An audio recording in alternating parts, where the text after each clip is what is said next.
देखिए, प्रीपोजिशन संबंधवाचक अव्यय आज यह लगभग क्लास में भी 3 दिन से चल रहा है।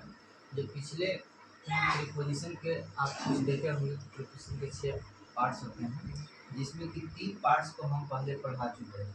और अब चौथा नंबर पे जो है पार्टिसिपल प्रीपोजिशन क्या कर रहा है, पार्टिसिपल प्रीपोजिशन। और पार्टिसिपल प्रीपोजिशन में क्या है कि वैसे प्रेजेंट पार्टिसिपल जो किसी नाउन या प्रोनाउन को क्वालिफाई नहीं करते और स्वतंत्र रूप से प्रयुक्त होते हैं, पार्टिसिपल प्रीपोजिशन कहलाते हैं। क्या कह रहा है कि पार्टिसिपल प्रीपोजिशन के बारे में आपको परिभाषा से पता चल रहा होगा या देख लिए होंगे। वैसे प्रेजेंट पार्टिसिपल जो किसी नाउन या प्रोनाउन को क्वालिफाई नहीं करते और स्वतंत्र रूप से प्रयुक्त होते हैं, पार्टिसिपल प्रीपोजिशन कहलाते हैं। जैसे बारिंग होकर, कंसर्निंग संबंधित, कंसिडरिंग विचार करते हुए। यानी पार्टिसिपल प्रीपोजिशन का मतलब क्या कह रहा है कि वर्ब के मूल रूप में आईएनजी का प्रयोग कर देना पार्टिसिपल कहलाता है। और उसमें ही वही किया गया है, यह वर्ब में आईएनजी लगा दिया है, कंसीडर में आईएनजी लगा दिया है, कंसर्न में आईएनजी लगा दिया है, उसको प्रेजेंट पार्टिसिपल कहते हैं। इसके बाद देखिए ये सब एग्जाम्पल था। अब क्या है 5 नंबर में क्या है, फ्रेजल प्रीपोजिशन।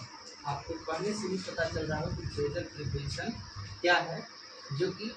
जो प्रीपोजिशन फ्रेज लेकर बनते हैं, क्या कह रहा है कि फ्रेज लेकर बनते हैं, उन्हें फ्रेजल प्रीपोजिशन कहलाता है। जैसे इन accordance with, because of.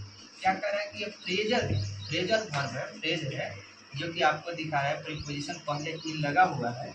In accordance with, because of, by डिट of, by virtue of, for the sake of, in place of, in event of, etc। यह क्या है कि फ्रेज को आप लोग क्या होता है कि मुहावरा, मतलब उसको आप लोग को देखना होगा कि शायद इसको किस प्रकार से एग्जाम्पल के माध्यम से समझाया है।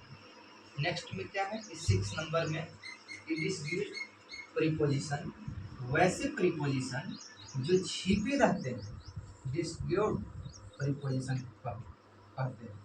मतलब वैसा प्रीपोजिशन जो सेंटेंस के अंदर छुपे हुए रहते हैं, उसको हम लोग क्या कहते हैं, दिस गाइड्स प्रीपोजिशन। और हम लोग एग्जाम्पल के माध्यम से देखते हैं कि you go to see him a week. यहाँ क्या दिखा रहा है आपको कि you go to see him a week. इसमें क्या छिपा हुआ है, ए के साथ इन का प्रयोग कहीं ना कहीं छुपा हुआ है इसमें।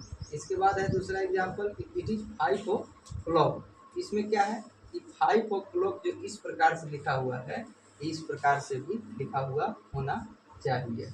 देखिए इसके बाद क्या है कि जब हम लोग प्रीपोजिशन के 6 पार्ट को देख लेते हैं, 6 भाग को देख लेते हैं, तो हम लोग को पता कहाँ चलता है कि अब हम लोग को आगे की क्या पढ़ना है कि kinds of the preposition according to function. मतलब फंक्शन के आधार पर प्रीपोजिशन के कितने काइंड्स होते हैं वे को पढ़ना है। कार्य के अनुसार प्रीपोजिशन के निम्नलिखित 3 भेद होते हैं। यहाँ हम लोग क्या पढ़ेंगे, निम्नलिखित 3 भेद होते हैं। वह क्या है उसको हम लोग जो है कि नेक्स्ट क्लास में आपको हम पढ़ाएंगे। आज इतना ही तक, इसके बाद नेक्स्ट क्लास में मिलते हैं।